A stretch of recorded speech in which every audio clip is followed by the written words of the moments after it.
Hey, this is Ace Von Johnson from LA Guns, and you are listening to or watching Nashville on the Rocks.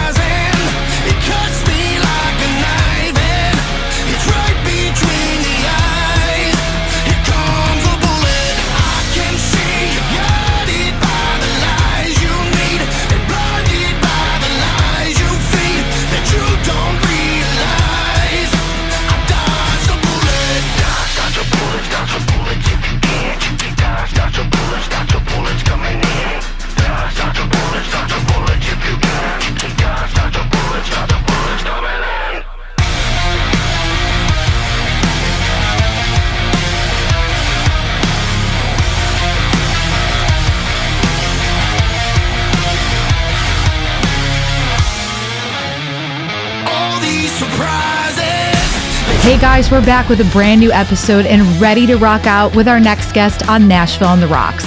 I'm your host, Lisa Karkos, and on today's show, our guest is a powerhouse drummer from Philadelphia, Mississippi, best known for his dynamic work with the hard rock band Saving Abel. With around 30 songs recorded under his belt, he's not just keeping the beat, he's a creative force helping artists write, arrange, and bring their music to life.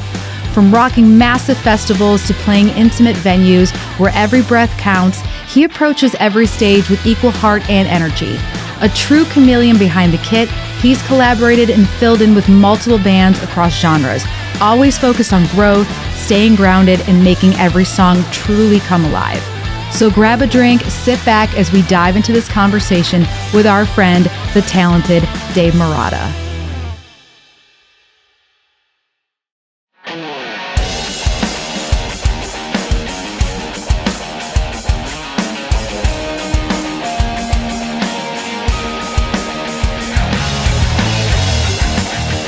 All right. Hey, Dave. Welcome to the show. Hey, this is so exciting. Yeah. Yes. I'm so glad that you could make it. Thank you for taking time off of your very busy schedule to come here with us. Everybody that is listening and watching right now to Nashville on the Rocks, we have Dave Moratta. Dave is a drummer from Saving Abel. And so you guys have so much going on right now. I'm very happy that we were able to get you in here. And aside from playing with Saving Abel, you have been killing it in the Nashville scene for a while now. So I know that we talked briefly about the fact that you're always like kind of doing like, you know, work around town and doing side gigs with people, and you just seem like a very busy person. So I'm just very happy that you made the time to come in today. Absolutely. Thanks. Yeah, I just came from I guess this may be being turned out later, but I just came from the drum show. Yes. And it was sick. It was so loud and like white noise, but like I'm glad I got to meet some of my friends there and hang, and it's always good to see a good vibe, you know? Yeah. Out in the wild. Absolutely. Wait, was that drum show today? Yeah. Was that? Wait, because I think our buddy Matt Farley was there with cool. Trinity Cymbals. I don't know if you saw that booth down there, but That's yeah. awesome. Anyways. Yeah. So, Yeah. I did see a poster for that. You're right. Yeah. Where was that? The fairgrounds. The fairgrounds. Thank you. Okay. Yeah. That's a huge thing that was going on right now. I didn't realize it this weekend. Apparently, I didn't look at that flyer. So we have a mutual friend. Well, we have a couple of people that we know in line, but we have a mutual friend that actually kind of like referred you to us. And so that is our friend Blake. So We love Blake. We love Blake. He's Blake awesome. and Inga. Blake was on episode, I believe, number 7 of Nashville on the Rocks. That was when we were still kind of in our infancy and we were still trying to figure out a lot of, you know, the technical part of everything. And we had both Blake and Inga here because usually we just do one-on-one interviews. So I'm so excited for that. And you guys are all in a band together. Yeah. And you brought Blake into Saving Abel. I did, yeah. I immediately, dude, even if we didn't play instruments, we'd probably hang a lot. Sure. You know, because, like, we like a lot of the same kind of music, and we, he thinks really, really deep, you know, and I like to talk a lot. So, like, if I get a chance to annoy him enough to pick those things out, I will. It's a good balance. Yeah, he just listens to me fucking yap all the time, and it's great. You know, the thing about Blake, though, is that he really is like processing what people are saying. Oh, yeah, he's a great listener. He's got that artistic Oh, yeah. brain, though, where it's like he's going about it and he's really thinking and like critical thinking and challenging it in his mind or like accepting it. You can see the wheels spinning with him. Yeah. I'm sure you guys have a lot to talk about. All the time. Like, we never run out of shit to talk about. Like, not only that, like he, you know, he has these like little animated moments that just crack me up. Like, out of nowhere, like he does this like animated movement or something, or he's like really quick-witted. Sure. And it just cracks me up every time because like love you that. never expect it. Like, most of the time he's kind of quiet and calculated, but then all of a sudden he'll just kind of look at you and go, "Oh yeah, I like this," and I'll make an example out of something, and I'm like, keep doing that. Like, He'll just bust out with something that Dude, you're it's like, awesome. you're like, I didn't know, but I appreciate. it's never a dull moment. It's so fun. Like, even if, like I said, if we weren't in this band together, like, I just want to hang with him. No, that's so cool. You know what got him the gig though? He not only his playing ability, I listened to his record that he did. Oh. And he was like, I did all this, and I'm like, oh cool, you're a great artist. Dude, we went to Waffle House, and which is like the best place to hang, you know, because we don't get done with shows until after so and so time. So what's open? What? Nothing. Right. So we go hang at Waffle House. Yep. And you are wearing the hat, by the way. Which I love. Yeah, I keep it on. Somebody made this for me in Atlanta. It was so I just always have it on. Oh, it's like okay. the perfect fit. Wait, it's not a real Waffle House hat? No. That's no. even better. No, I do like going into Waffle House though and looking around like, you better get your shit together. Like, I'm here. Like, but anyway, boss. Right. But there was, dude, I can't remember which Waffle House it was, but a bird flew into the Waffle House when somebody opened the door, and Blake went over there and picked it up with his hands and saved it. He's a magical man, dude, isn't he? He brought it back outside and let it loose, and I was like, you're an angel, bro. Like you play really well and you just saved this bird's life. Like, that came into Waffle House. Dude, like, what a story. right. Dude, that He's is like, I'm telling mystifying. you, like, Blake seems dark and cold, which I love. But Right. also look at that. Like, Yeah. look what he just did. Yeah, Like, that's he has so a heart funny. of gold. A heart of gold. So every time I see him, all I can think about is, you know what? You're not like, you look like a hard ass, but like, dude, when you save that baby bird, like, I'm non-empathetic and I almost teared up. You know what it is, man? What happened? Like, the common thread between those two things that he's doing, like making all that awesome music. He's what's the word he's doing? Everything he does is epic. That was a pretty epic It move of is. saving a bird's life. It man. is like everything he does is epic. And like, it's just a pretty interesting Waffle House story in general that a bird just comes in. Dude, like, flew right in. That would just make sense because I Right. feel like there's a lot of shit that goes down in a Waffle House. all the time. Yeah. So, oh my God! So you guys being in the same, and you know Tom Hurst, you know Troy Lucetta, yeah. So you know a lot of these other amazing drummers that we've been very happy to have on the show. Just going back into your background a little bit, so you've been in Nashville for what, about 7-8 years? Yes. Okay, so I mean, you're from Mississippi originally. Mm-hmm. Okay, so when did you start getting into drumming, and is that like your main instrument? Are you a guitar player too? Are you a singer? I can play guitar and bass and those things as musically as I can, you know. But I'm not like I never sat down and practiced. But if I have Got to it. pick it up and play something real quick, Sure. I can jot it down. Got it. And I don't have to think about it That's because I cool. don't think about guitar like I do drums. Sure. Drums I've actually put time into practicing and thinking about, Nice. and it didn't come as naturally as, Drumming. no, as Interesting. those did. Okay. So I had to work harder at that. Oh. So I worked against the grain and like made that my career. And why did you choose drums? Well, Do you have a drummer that you were just absolutely in love with? no. So like I moved around a lot when I was a kid. I went to 11 different schools, you know, Wow. like, yeah, like, That's a lot. yeah, I just kind of lived in my suitcase. Okay. I ended up in the 9th grade at my grandma's, and she had this like shed or whatever that was insulated and, you know, like well taken care of, like at the bottom of her property. And she rented this house to this to this mother of 3, I think, and one of the kids wanted a drum set. Okay. Well, I guess they found out real quick that like, oh man, we don't like drums in the living room while the kids are playing it, you know, like obviously. So they put it in my grandma's shed, and he just kind of lost interest, I think. Oh, okay. But I was like mowing the grass, and I like drove by it, and I just remember looking like, is that a drum set? Like, so I ran back up there to my grandma's house, and I was like, hey, whose drum set is that? And she's like, that's the neighbor's. And I was like, can I play it? And she's like, nah.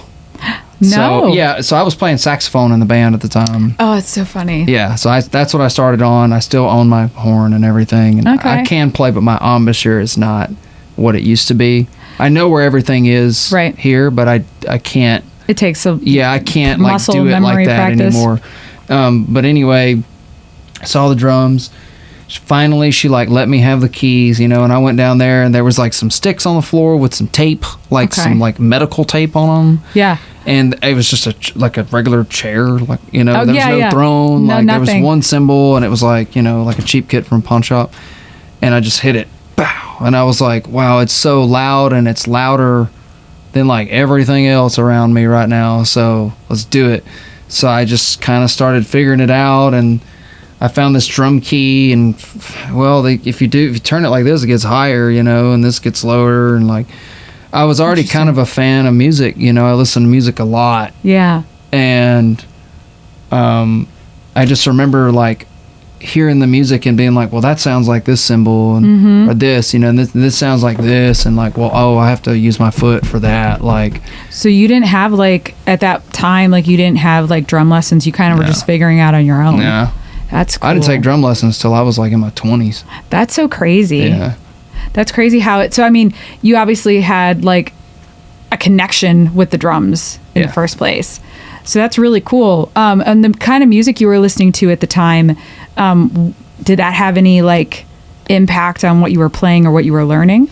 Yeah, because it was a little bit easier to digest. Like, you know, the first CD I ever had was Nevermind by Nirvana. Yeah. And when I heard In Bloom, I was like, you could clearly hear what is being hit. And Right. you could hear the space. Sure. So I remember just hearing In Bloom and just going, da, da, do, do, do, do. And I'm like, oh, well, I can do that. I could do that. Yep. Like, so I had this little CD player boombox, and I didn't have any long headphones, so I had to like take the headphones, and they were just like cheap overheads, and I would take my hat and put them on my headphones, and it would squish into my ears so that I could block out some extra sound. Sure. And I just played along to Nevermind. That's awesome. Like, it had everything I needed. Yep. It had like the more linear feeling stuff, like Smells Like Teen Spirit, where you have to where none of your limbs are playing the same thing. It had your straight ahead stuff, your boots and cats, you know, like time, how to keep time. Yep. And then it had like slower stuff like Lithium,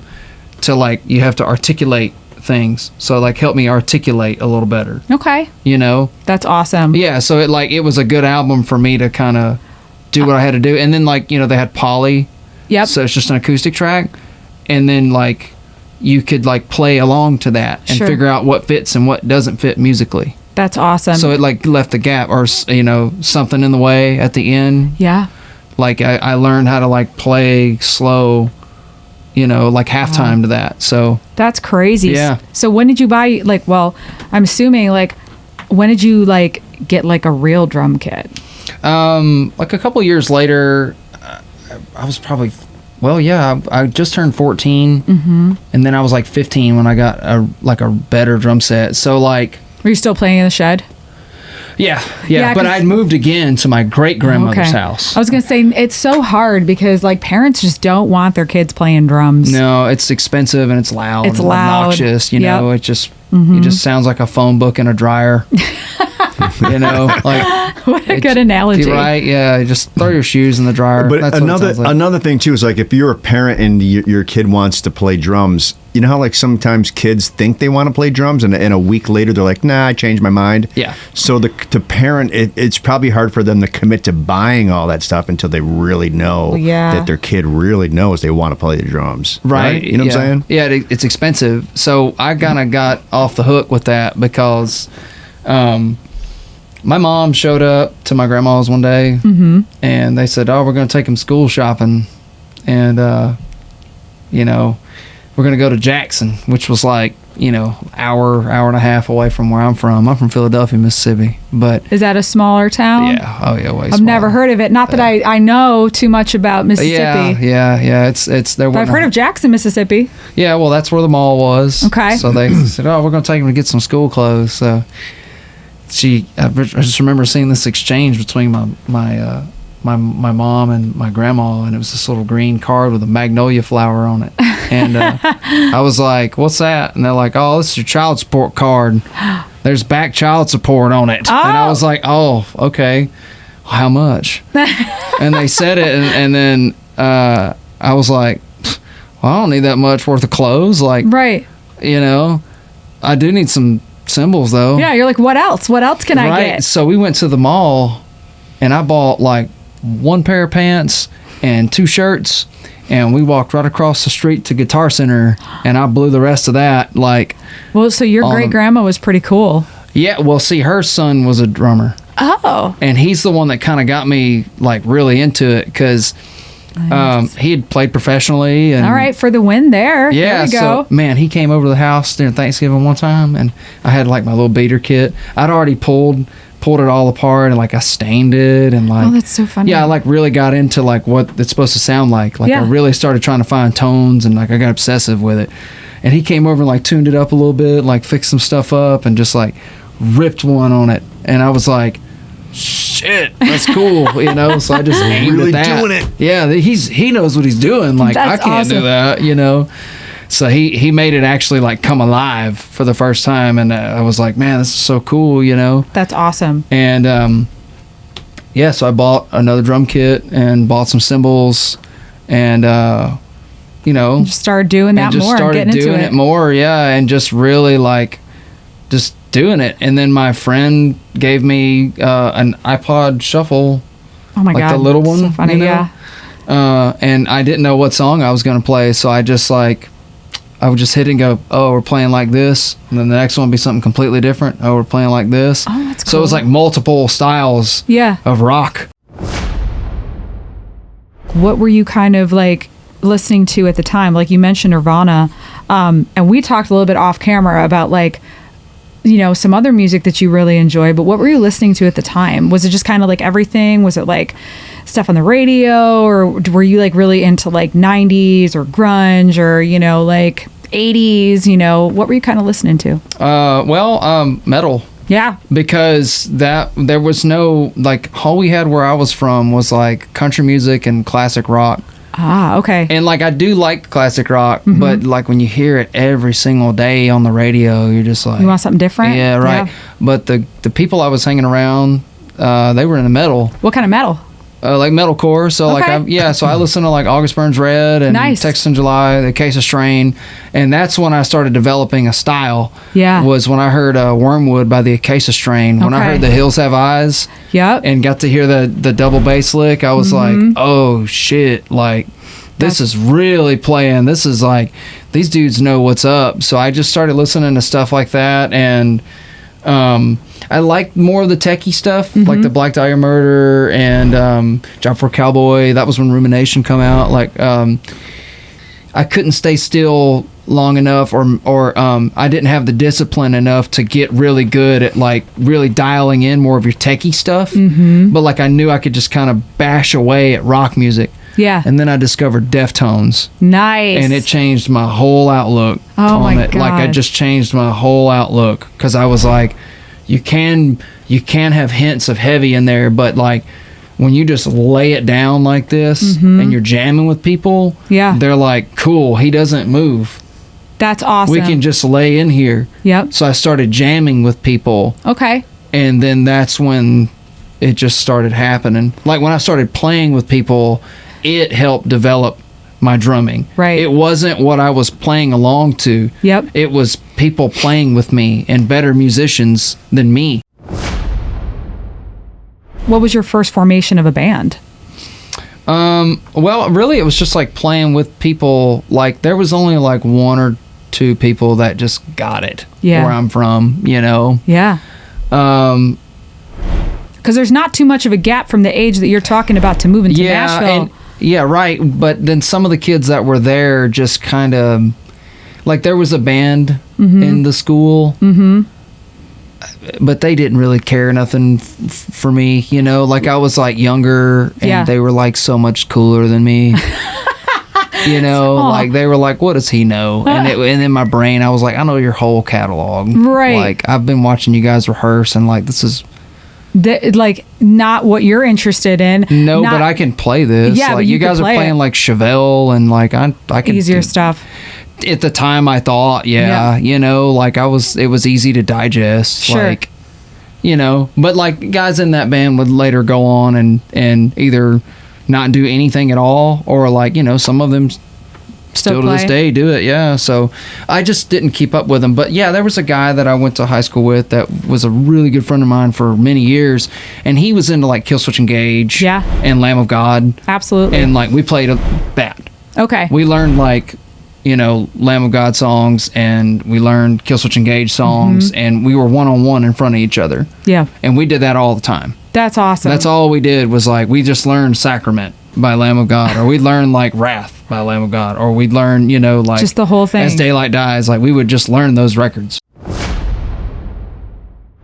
Why Nashville then? Like, because I'm always interested about that with people, is that you could have gone to, like, LA or New York or someplace that has more, like, metal or rock. So was it just opportunity, or was it you were just like, I'm going to go to Nashville and just see what they have in store? Yeah, like, I was living in Oxford. I moved from Philadelphia to Oxford, Mississippi, and Oxford had a little bit of a music scene. Nice. So it was a college town. Okay. So the bars are always packed. Yeah. There's always money to be made. People want to listen to music. Right. Yep. Yeah. So I was just playing there on the weekends and filling in for people, and I taught there. You know, I taught lessons. I taught a 5-year-old how to play Back in Black, that kind of stuff. So cute. Yeah, just like, you know, that easy stuff. How to learn songs. Yeah. And then one day I got a phone call from a guy here in town. And he was like, hey, I'm doing demos for this kid. You know, it'd be good for you. You want to do it, you know, nothing crazy. So I moved here and slept on that dude's floor. Like right before I moved here, like a couple of weeks in Murfreesboro, I, like, slept on his floor and we played shows together. And oh, that's cool. Yeah, I just, like, did it. How did you know him? Through through the school, through teaching? No. So, like, I say we, my wife and I.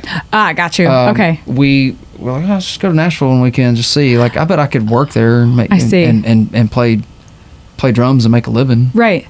You know. Yeah. So like, there's tons of music there. Yeah. So you know, we went up one weekend, and right away I, like, walked down Broadway, which I don't do now, but I met this guy named Cliff Thompson. He don't even remember me, I bet. But anyway, I met this guy named Cliff Thompson, and he was like, yeah, there's a drummer's page on Facebook. Oh. And I was like, I don't really do social media. Sure. So I got on there, and I was like, hey, I'm new, moving to town. And immediately everybody was like, you got 6 months to get it together. You need to get off our page. It's private. And I was like, yes, sir. Okay, I'll get it together. Whatever. Whoa. It ended up the guy that was running the page is now my teacher and, like, a good friend of mine. But, that's funny. But you've got 6 months. He was like, you got to get it together or get off. It's private. It's closed. And I was like, all right, cool. So I, like, got on there and introduced myself. Well, straightforward. Yeah, it's very straightforward. So the drummer guy got up with me and who I was talking about. And he's like, I'm doing demos for this kid or whatever. So I was like, well, here's my opportunity. Yeah. Absolutely. So let's just go see, you know. So I kind of had a gig waiting on me. That's awesome. It's another way that, like, social media can, like, really work in that sense, like the good part of social media. Right. Yeah. You know? Yeah. It's just making those connections.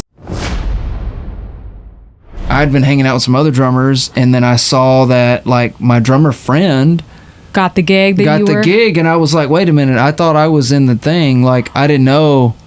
Sure. So, like, I had to process that for a little while, and then I was like, well, what if it's because I'm not good enough? Oh, like, God. What if I moved here and I suck? Like, and I didn't know. Yeah. I didn't know. I just, you know. So then my friends, you know, that I'd made a couple friends, and they was like, why don't you go take a lesson and just kind of calibrate where you're at? Yeah.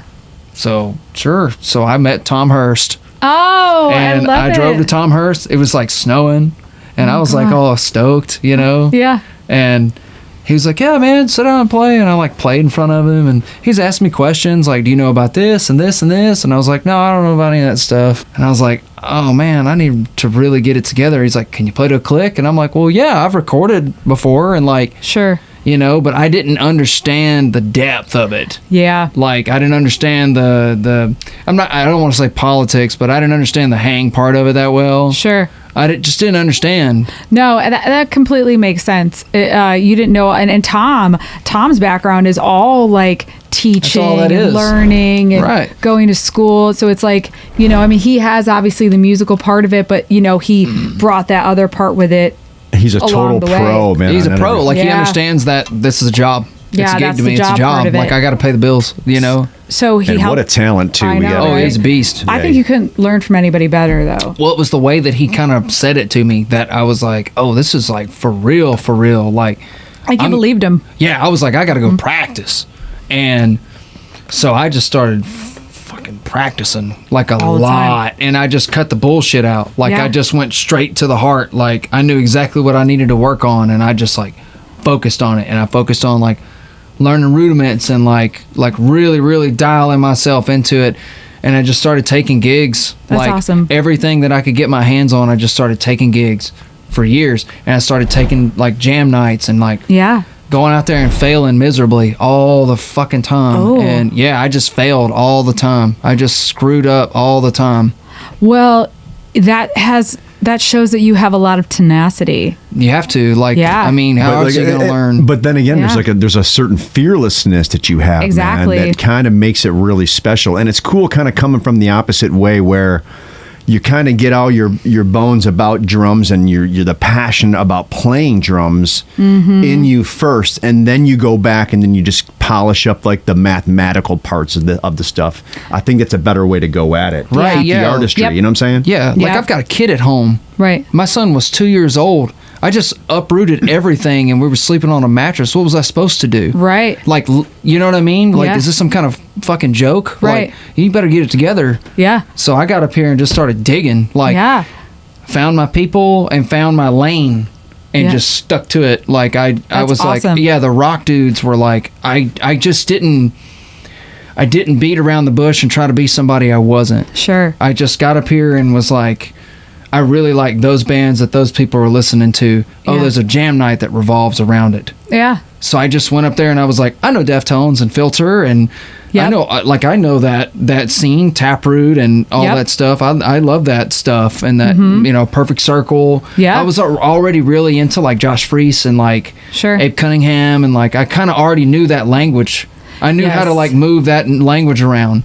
That's so I like cool. leaned into it and did more of the post rock stuff and just kind of got it. Yeah. Right. So I would play, like I lived in Shelbyville, which is like an hour or so, Yeah. like So it's from a Nashville. little further. Right. So I would work a full-time day job, and then every 3 nights, like every other 3 nights, I would drive all the way to Nashville to go sit in at a jam night. Wow. Like I would drive every time. Like I would just go up there and do it. So I'd work like 40, 50 hours a week. Yeah. And then when I got off, I would just like get out of my work clothes. Yeah. I would just kind of rinse off real quick, sunburn as hell. And just go. Just go, and I would just sit in all night long, and then I would get up, like I would stay out till 2, and then I'd wake up at 6 and go to work. That's crazy. Like I just kept doing that like every week, but it was just that like hungry, like Consistency. I gotta. It was Yeah. really like I wasn't like I'm gonna make it. It was like I gotta figure out where my lane is so I can stay in it. Yeah. It wasn't even like it But wasn't. there's a certain discipline that you're establishing though Yeah. too, man. You're building that muscle memory, and like you said, now you kind of got a vision and a path. Yeah, you right? have to like find your path. Like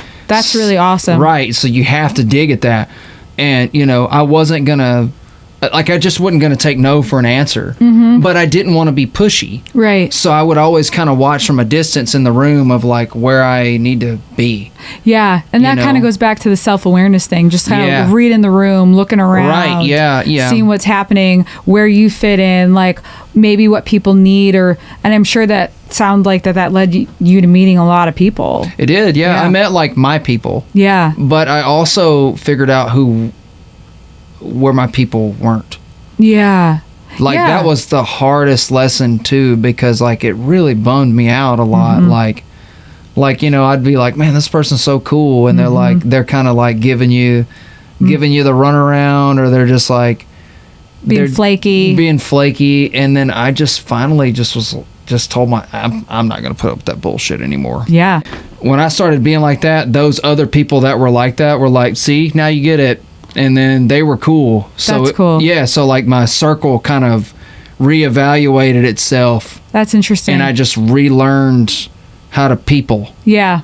And, you know, later on I just learned not to wear the welcome out, respect people's space. And I was already kind of being a touring musician without being on a tour bus. Yeah. I kind of already knew how to not suck the life out of the lounge. Yeah. And I'm never the last one in the room anymore. Right. You know, like I just learned my place as a drummer and learned my place as a musician, like in Nashville.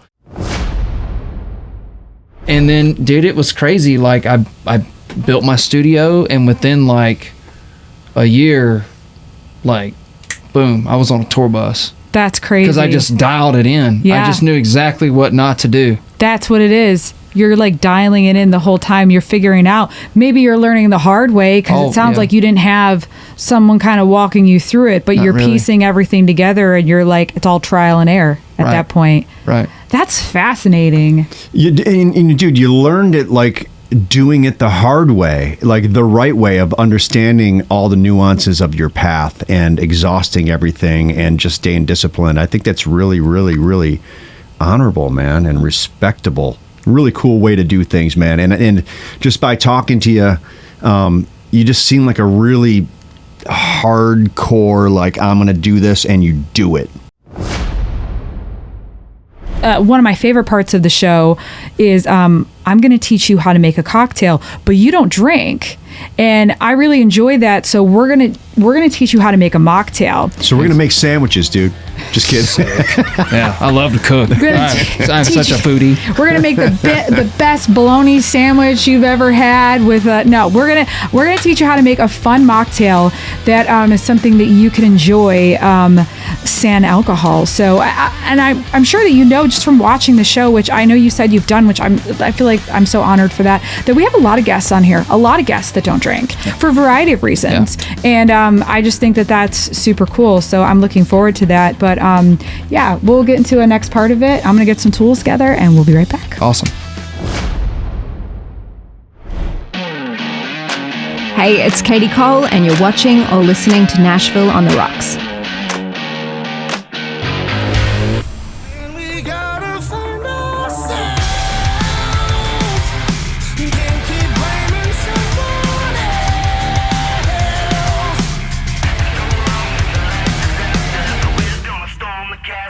Keep your head down, always be ready for the next round.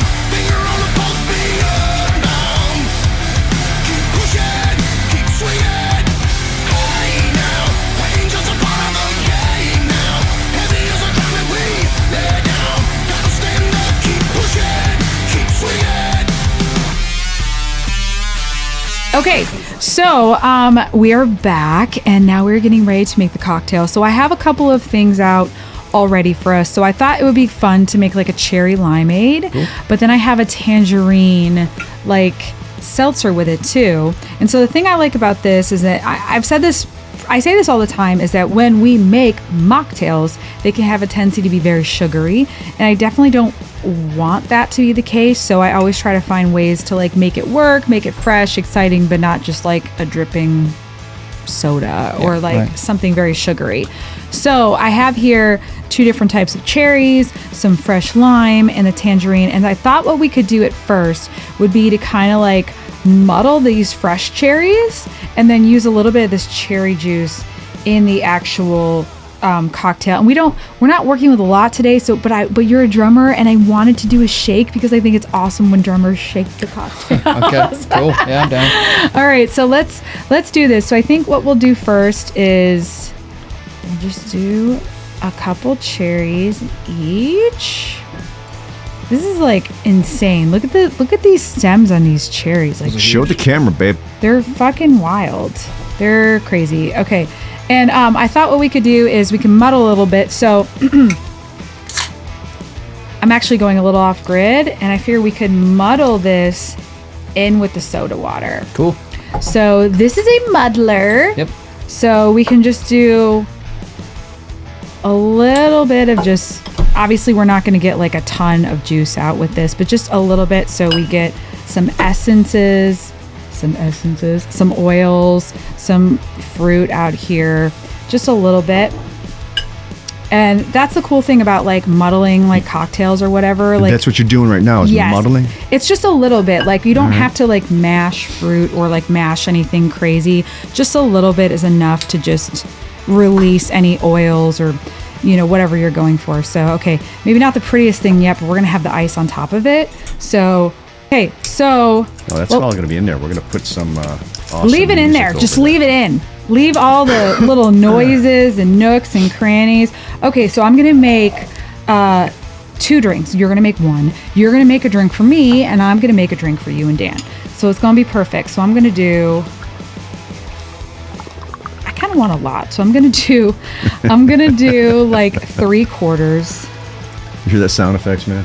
Oh yeah, I almost did it myself. Dude, I practice that shit all the time. Me too. He does that all the time. All the time. Actually, that was an ounce and a All half. the So time, you're dude. going to pour... Perfect. Or bubbles. All the time. Dude, it's like, do we just become best friends, man? Off of bubbles and coffee. Wait, is that from Step Brothers? Yeah. So man. funny. I can also whistle to where it'll make your Ears bleed? eardrums it'll make them buzz. Like I can whistle so loud that it's like yeah. Yeah, it's like Oh, a sonic man. boom. That's crazy. Yeah. Use that sparingly. I Oh, annoy man. the shit out of my band with it. Well, now we know what it's like to be in a tour bus with you. Right. All right, so take this part of the jigger. This is 1 ounces. Cool. This is 2. I was gonna ask, yeah. Yes, on the inside here, for those of us that are watching, you can see this. For those of us that are listening, how there's little lines here. So this first line from the top, that's 3/4 of an ounce. So you're gonna pour some of the juice up to that 3/4 ounce mark and put it in the tin. Okay. Yeah, we're just raw dogging it right out of the container. Keep going. Keep going. Keep going. You're going to pour it almost to the top where that line is. Keep going a little more. Boom, you got it. Okay, and pour it right in here. That's 3/4. That's 3/4 of an ounce, yes. Okay, and then so take a few of these limes and go ahead and squeeze it. Take like maybe 2. Go ahead and squeeze it into the tin. Yep, put it right into the tin. Now, obviously, if you have a lot of these that you want to make, you can buy lime juice or you can squeeze this ahead of time. So I'm going to take 4 limes and squeeze. Because obviously the more lime juice you add, the tartar it's going to be. Nice. Yeah, so it's good. Cool. All right. Maybe I'll do another small one. Here. You can use the towel, shared Thanks. towel. There we go. Was that Okay, what so we kind of don't have- accent was that, baby? I don't know. Ukrainian probably, I would say. Or Slavic. You know what? That could, Dan's Ukrainian, I'm so Ukrainian. we'll just sick. say. It didn't sound Slavic, though. Well, Yeah. you know what? I don't fucking know what. Not it is. quite cold enough. Like, it's like a Kazakhstan, maybe. Wait, what's happening? There's not even any alcohol involved. What's going on? I love this. That's like my neighbor. wife. He cannot afford. My asshole neighbor has met the baguette. I love that. I do that all the time. I look at my dog, and when they look at me all weird, and I'm like, My cousin you, Bilo. You cannot afford. You cannot afford. I love that. Oh my god! Oh. All right, so we're gonna take this small It's tin. gonna be hard to undo that accent for the rest of the show. Oh, dude, man. it sticks to you. You Yeah. need to just keep it going for the rest of the. You're boring. No, for the rest of the night, like every time she does something, you just go, very nice. Like, I like. Oh my god! I shit. cannot wait to meet your wife. Oh man. All right, we're gonna take She's this big nice. tin and we're gonna put it right. Sorry.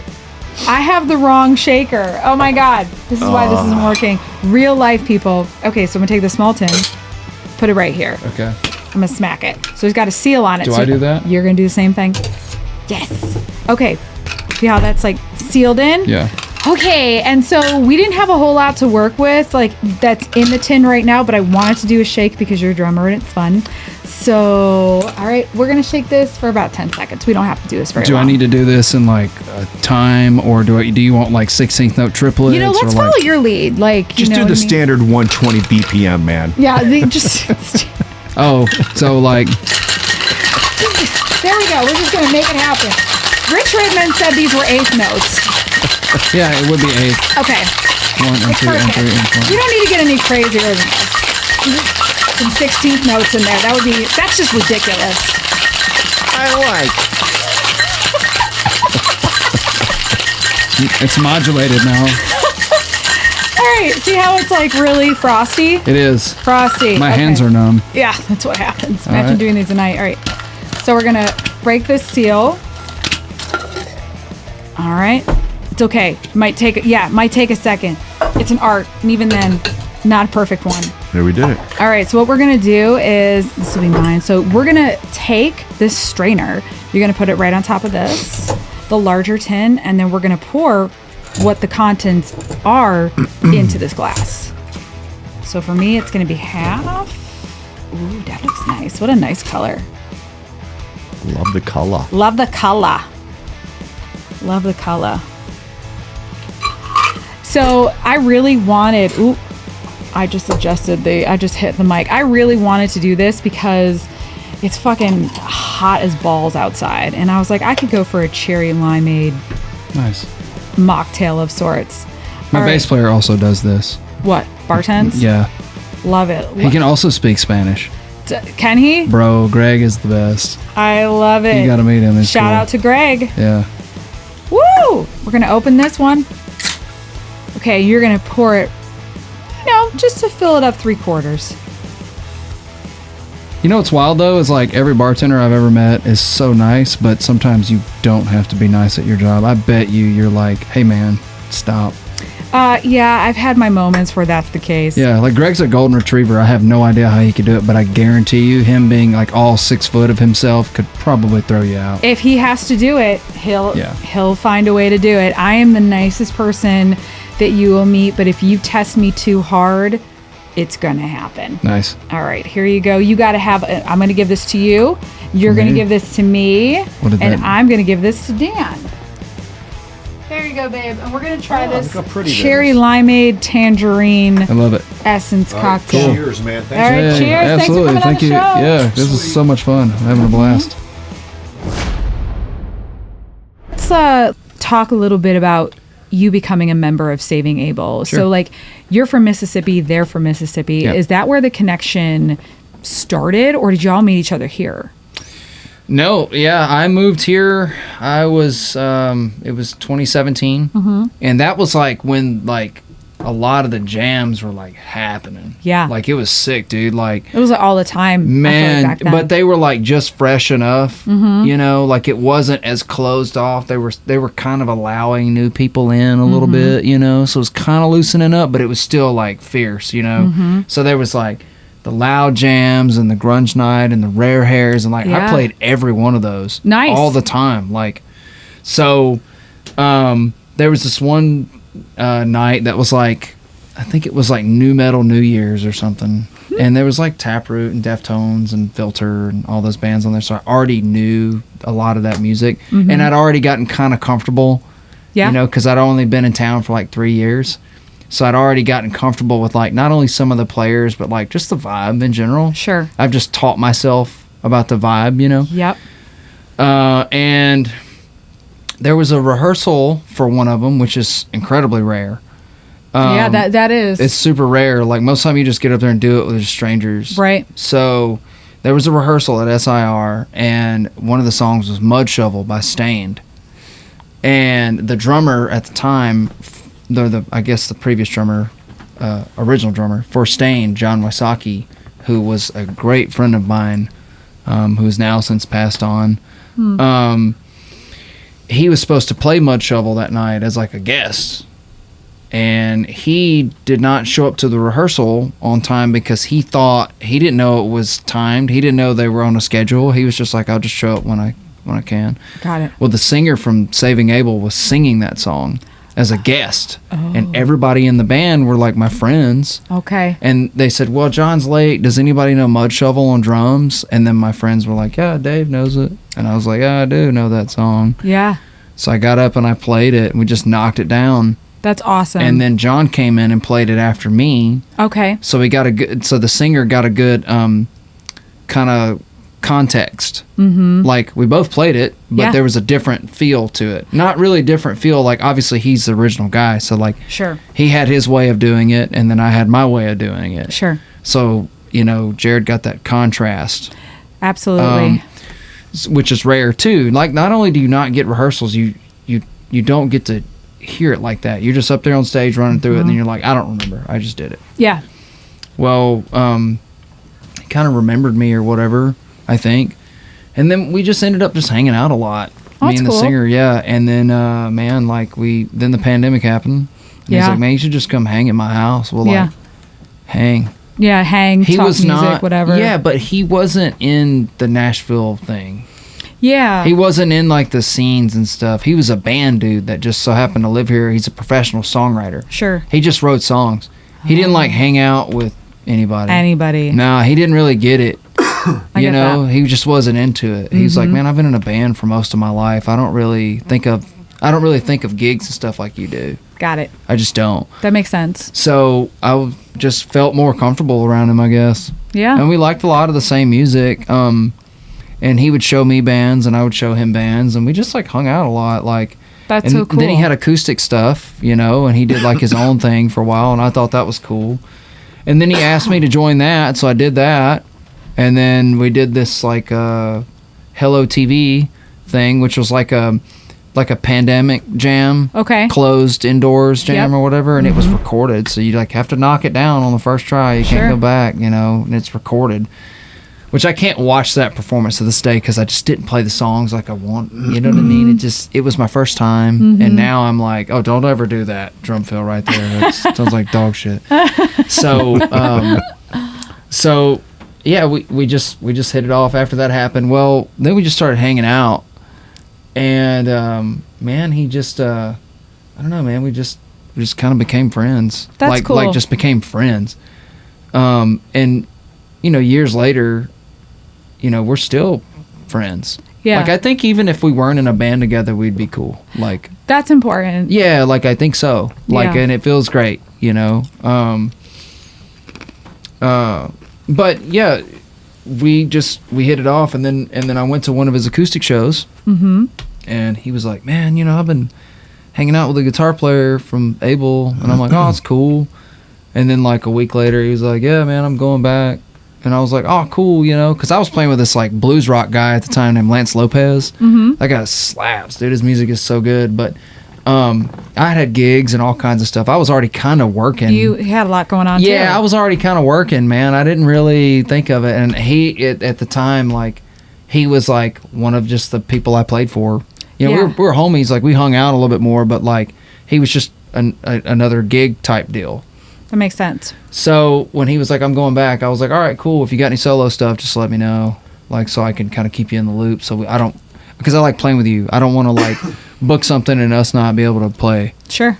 So he was like, oh, cool, I'll call you back. Well, like a couple weeks later, he called me again and was like, yeah, so I kind of talked to the guys and the producer, and, I think we might be going for like another type of sound. And I think you would fit really well. So they had gotten the rights back to their records from the record label. So they were That's able. so important. Yeah, right. So they were able to cut an Essentials album of just like everything that had charted or hits or just songs they liked, Sure. with the original producer that was producing them. So they called me in there to play on the Essentials album because he was like, hey, how many songs do you know? And I'm like, oh, a good many. Yeah. And he's like, well, here's the set list. You're going to go cut these.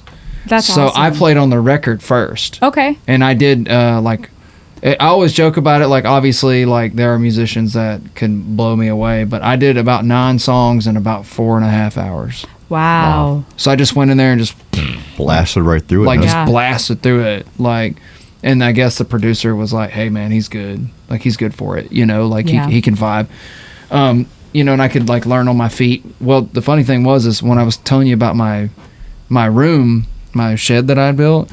All I did was woodshed, and people were asking me to send them demos. So I bought like an interface and stuff. So I taught myself how to record. Oh, wow. And I didn't know that was the test. Oh, my gosh. I had already been recording myself and learning all that stuff like for a whole year before I actually did it. That's crazy. Yeah. So like when I went in to record, I was like already in that mode. I'd already been recording and like doing demos for people and stuff. So you were already like, you were primed. I was for already that primed. Yeah. So I went in there and just did it. And then Felt they announced me prepared. as their drummer without even, like they were like, oh, this is our drummer.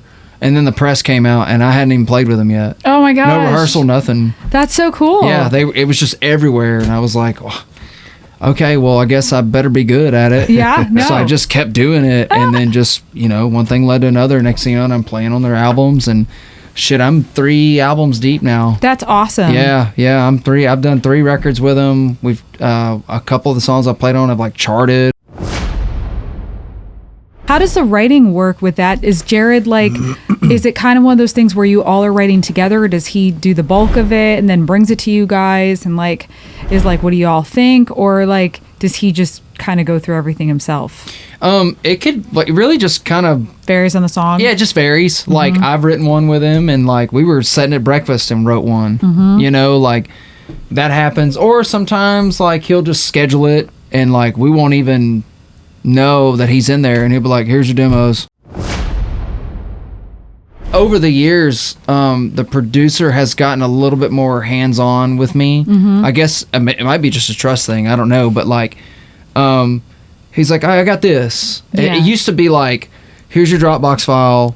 This is what the vibe is. Stick in between these lines right here. Like stay in between right here. Sure. And now it's like, I got this. Yeah.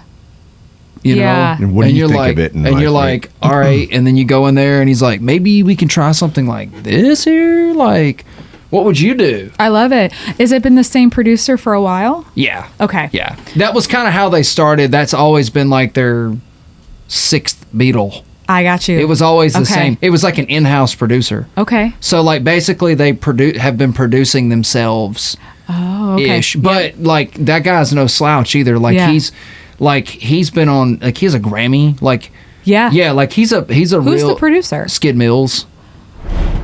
Like he's done does like sound Sick familiar. Puppies and Yeah, like okay. Saving Abel. He's done like a lot of rock bands like of that era. He did Egypt Central. Save like that time. yeah, like he still like does it, and he's a That's great cool. producer. Like I've always had a blast working with him. He's very easy to work with, and like we just kind of developed That's our important. own language. Yeah. Like we just kind of know now. I just get in there and knock them down and get out. I can do. I've done 4 or 5 songs a day. Obviously, I did 9. Yeah. But like sometimes, we'll do multiple songs a day. We don't ever just do one. We do 2 or 3. That's crazy. Yeah, we'll just go in there, knock them down, have a lunch, and then I'm out. The hired gun thing, it's great on so many levels. I mean, think about it. You get to go and you get to play for people, and then like you're done. You don't have to think anything more about it. But like when you're now like a member of the band and you're writing songs and you're about it, like, it's nice to have that trust, and you have skin in the too. game too, Yeah. man. It's a little bit more at stake, and you have more just something to be playing for, when you're in there. Well, like also, but at the same time, like, man, it's all like perspective shift too. Like I like being just the guy that shows up and does like, just tell me where to get, like, Right. and I'm cool with that. Yep. I like just doing records with people and being fine. I like just writing. Like if you give me a lane and say this is your lane, Yeah. I'm fine with that. Yeah. Like it doesn't. I'm cool with being in a band, but Yep. I'm also cool being a sideman. I was gonna say, you seem like, because if you still do both, like you seem like I still you do would both. be. Yeah. Yep. Yeah. Like I just did a record in LA. Like a couple months ago, and I was called as a session drummer there. I remember he was like, "Here's the rate," and I'm like, "Sick, dude!" Like, Yeah. And I got there, and then so it was just literally like a normal gig. Like I walked in, he handed me $100 and was like, "Here's your coffee for the week." Nice. Like your PD. He was like, Yeah. "Here's your PD," Yeah. and then as we got in there, I thought I was just gonna knock him down on the drums, but it ended up like I ended up kind of arranging and A little more intense. Yeah, it was a little bit more than what I thought, which I'm totally fine with. And we ended up making a pretty slick record, like, but they paid well. That's nice. I had a nice spot there. Are you able to talk about what it was, or does it you need to wait till it comes out? I think by the time it comes out, I don't know, because that's all above my head. Cool. We'll look out for that. Yeah, but it's really cool. I guess, like, I hate to pigeonhole stuff, but like, it's set somewhere between 9 Inch Nails and like Highly Suspect. Love Like, all I those guess bands. that, yeah, that's kind of the vibe. Okay. But they called me in because they were like, not to sound cliche or whatever, but they were like, this kind of fits your vibe. Yeah. It's kind of gothy, but it's also like kind of filtery, Sure. Deftonesy, Yeah. 9 Inch Nails. Like, Like you could make this work. I feel like if we were like, hey, can you go like bash these trash can lids together? Like, it wouldn't sound too bad. Right. Like, you know what I mean? I feel like you maybe think outside the box a little Yeah. bit. So I got to go in and more or less put it together with them. But I got That's a chance awesome. to meet some really cool people. Like, I met Scott Humphrey. Okay. Scott Humphrey is this awesome producer. He's done like he did the Black album. He Yep. comped all the vocals on that. Did Fleetwood Mac. He works with Tommy Lee. Like, it was super cool to like be in that experience. Like, you know, I don't name drop or whatever, but that was an incredible moment for me. So like, I don't take that for granted, and I'm not gonna like act like I'm fucking too cool or something, but like, that was really sick. Like, Yeah. I got to learn a lot there. So my LA family has just really, I don't know, they're completely different from Nashville, but like, it's just something about them. They're like, Yeah. you know, I get to be kind of a free spirit, and they're just like, you know, catching it. Yeah. Does that make sense? Whereas in Absolutely. Nashville, it's more like, here's your job. Yeah. And I'm like, yes, sir, or yes, ma'am. And then I'm Yep. cool with that too, but like, it's just different out there. It's a different. It's a different beast, man, for sure. But I love them both. I have to say, like, man, I've played in front of a lot of people sometimes, you know, but damn, there's something about like a hot club that's just awesome. Like, Sweaty, one of my like, favorite small. clubs is this place, and I think it's like, I get these mixed up, but like the Angola, Illinois or Indiana or some shit. But anyway, it's called the Eclectic Room. Okay. And it's like a 600 cap room. But Okay. dude, the last time we played there, it's got these low ceilings. That place was awesome. So it makes it feel like it's- it's more intimate. Well, not only, well, it sounds good. Okay. Because when you're outside in like an amphitheater, or you're outside at like a big festival, it's just like, You're fighting. all the Space. elements in the Yep. space, whereas like I can dial it in at sound check and just Yeah. sound killer. Like, Yeah. I like that because tonally it sounds better. Yeah. That's you know? awesome. Like I found my place. You know, but also like it also doesn't matter to me because I'm just playing drums. Yeah. It doesn't. I just like playing the drums. Because of the music you listen to, like, I love the fact that you listen to a lot of like darker, like industrial, like goth, like metal. Is there a band that's like newer that has caught your attention? Yeah, the band. It's a shoegaze band called Soft Cult. Self Cult? Yeah, Soft Cult. Yeah. Okay. They're kind of like, if you're into like the Cocteau Twins. It's kind of like the Cocteau Twins. Okay. Like that one's. They're from Canada. I've They're- never heard of them. Yeah, they're Cool. sick. I like them. I listen to a lot of shoegaze. Okay.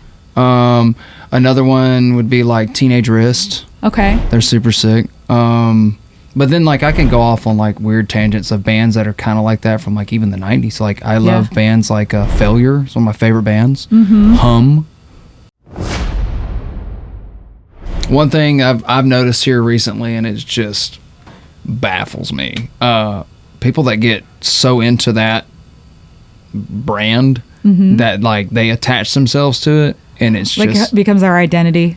I'm not saying that, you know, it is a job. It is your job, and it should be very important. But man, if anything ever happened with my band, man, that's just a resume point. Right. A very special resume point. But Right. like, you don't need to get attached to that stuff. You know, our singer in Abel, when he wasn't in Saving Abel, dude was like writing, making art, and just Doing his being thing. Jared. Like he Yeah. didn't think about it like that.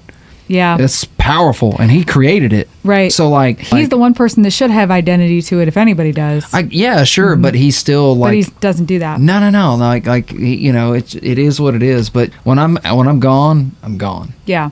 You know, I don't want to worry about it. Well, I think it's important to have that level of detachment. You have to. You can't put all your eggs in a basket all the time like that. Like, definitely do your job and be passionate about it. But like, hey, when you step off that bus, Yeah. leave it on the bus. You said it perfectly. When you were on a tour bus, you were literally living in a little torpedo with like a bunch of people Yeah. for hours out of your day. Right. Yeah. And the best thing I've heard about that at one time is don't take up too much space in the front lounge.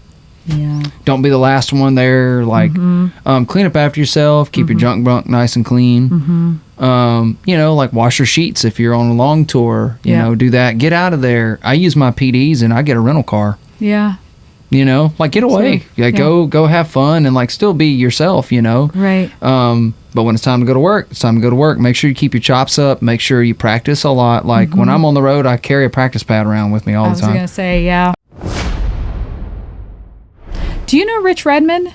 I love Rich. Every time I've met him, Yep. ball of joy. He's so fun to be around. Just crushes. We played the memorial service for John Wysocki from Stained when Oh, he passed shit. away. Okay. Bro, he got up there and killed so hard. Yeah, he's a great drummer. He's Great dude. insane, dude. He played Spleen and just Yeah. killed, Just crushed dude. it. Just crushed it. But yeah, Rich has always been like very like inspirational. Yeah. Like I watch his podcast too. Yeah. The podcast, like yours too. Man, podcast, that was the gospel when I moved to town. Yeah. Yeah. Oh, Like dude. listening to people like talk about their That's stuff. how you learn. Like, oh no, don't do that. Oh, Like, that's a good point. yeah, the Working Drummer podcast. Oh, You know, yeah. I was on it after Yeah. I'd been listening to it for years. Man, that was the gospel. That's cool. Like that. That podcast, Rich Redmond's podcast, has always been cool. The Nashville Drummers podcast, Yeah. really sweet dudes, man. Like you really learn a lot from that stuff.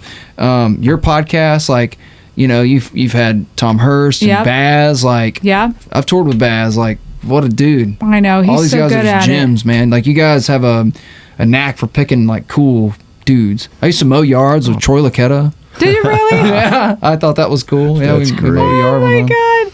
I think that's really important that you say that you make that distinction, because podcasts can either be like really, sometimes they're both. They can be either a lot of fun and a way for people to relax and just, you know, listen to, like, you know, depending on what kind of podcast it is, or like very informational, and sometimes they're both.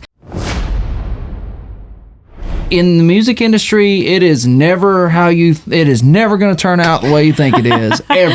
I feel like that's true. I've sat on a stage many times and I thought nobody was going to be there and the whole thing was full, or I thought this was going to be the most insane show ever and great, I don't have any in-ears. Like, you know, like, or man, I played 28 days straight with a pinched nerve in my neck one time. That was awful. Yeah, Like, that's- but that tour was going to be sick. No, Right. it wasn't. You had a It pinched wasn't. nerve in your neck. And I had really, really long hair at the time. So I was like, it was just heavy and moving around. It was awful. I can't imagine you with long hair. I need to see pictures. They're everywhere. I had hair all the way to my belly button. Did you really? It was massive. Talk yeah. about Baz, you know? Yeah, ours was like the same. Oh my God, that's Yeah. so funny. We both had like ultra long hair at the same time. Dude, I remember I had really long hair and we used to clog the drain. I used to want to I be. did that too. I used to want to look like Ian Astbury from the Cult. He did. Yeah. So I had Show hair. I pictures. dyed it black. It was fun, but man, the drains in our home. Oh yeah, I keep them awful. snakes. I used to keep them snakes in my house. A little orange dude, the weasel snake. Yeah, the weasel. Yeah. And there Oh, was man. 4 of them that lived in the apartment together, and they With all all had hair. long hair. Yeah. And I was like, that's very 80s and 90s of you. It is. Yeah, I bought the good weasel too that had the wheel on it. Yeah, so I didn't have to struggle. I think we got one of those. I don't think it was invented yet when we were all living together. No, with all that no. hair. But- No, your poor girlfriends just had to suffer by getting in the showers No, with the water up to That's what their it is. No, fucking ankles. the tub was just plugged, and we were standing in like cold water in the morning, like 3 inches of water. Yeah. It was Exactly. fun Cold pea water. shit. Yeah, it was awesome.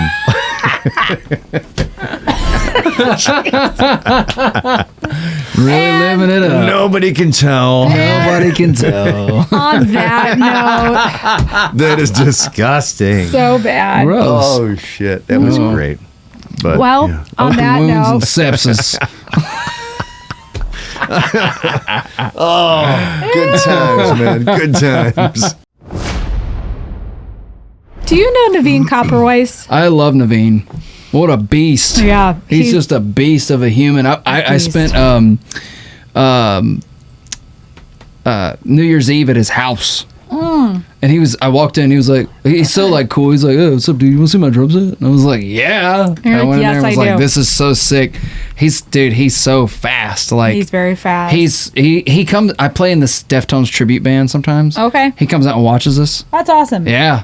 He's so cool. And Chaney's awesome. Like, love Naveen and Chaney, dude. We've interviewed Chaney twice. I just talked to She's Naveen in awesome. passing, but yeah, it's crazy. I was like, there's no way. I was like, you're not listening to the music you listen to, and you don't know him in Nashville.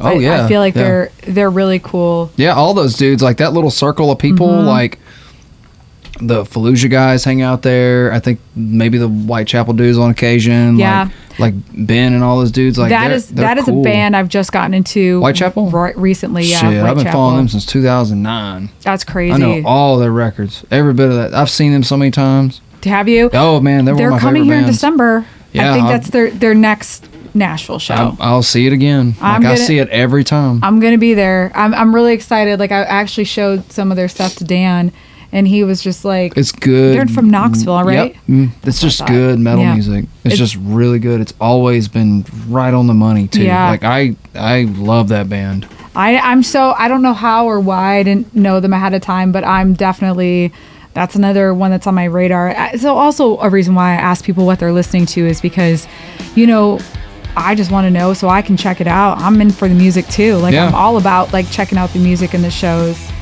Well, I think on that note, here's to, what did we say? Sepsis and cold water or open Yeah, wounds? sepsis and piss water. Sepsis and piss water. Yeah, Jesus. yeah, Dave, thank you so much for coming on the show. absolutely. This was amazing. Everybody follow Dave Moratta on Instagram, Facebook, and TikTok. Yeah, I'm not. I'm kind of a recluse, so Yeah. I am not that good at social media stuff because I have a. It's not a negative outlook, but Mm-hmm. like I just don't feel like that stuff's real most of the time because I have been so excited to meet someone and been like, whoa. And then like, and then it's like not a good thing. Yeah, Yeah. and like so I get I often delete Facebook.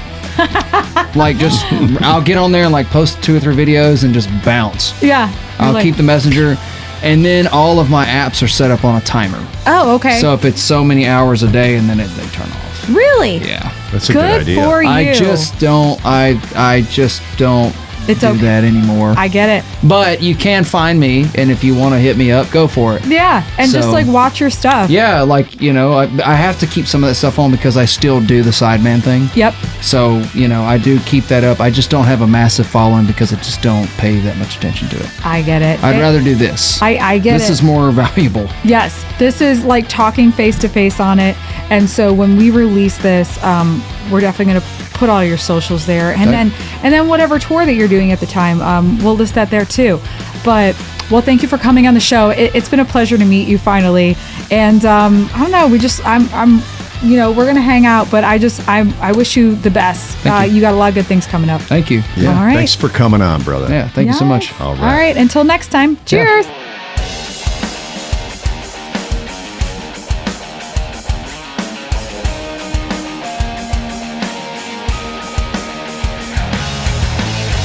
Hey there, thanks for tuning in to Nashville on the Rocks. We're so grateful for your support. If you're enjoying our content, we'd love it if you could hit that subscribe button on our YouTube channel. And don't forget to follow us on social media and give us a like on iTunes, Spotify, and all your other go-to streaming sites. Your feedback is super important to us, so please leave us a review as well. Thanks so much.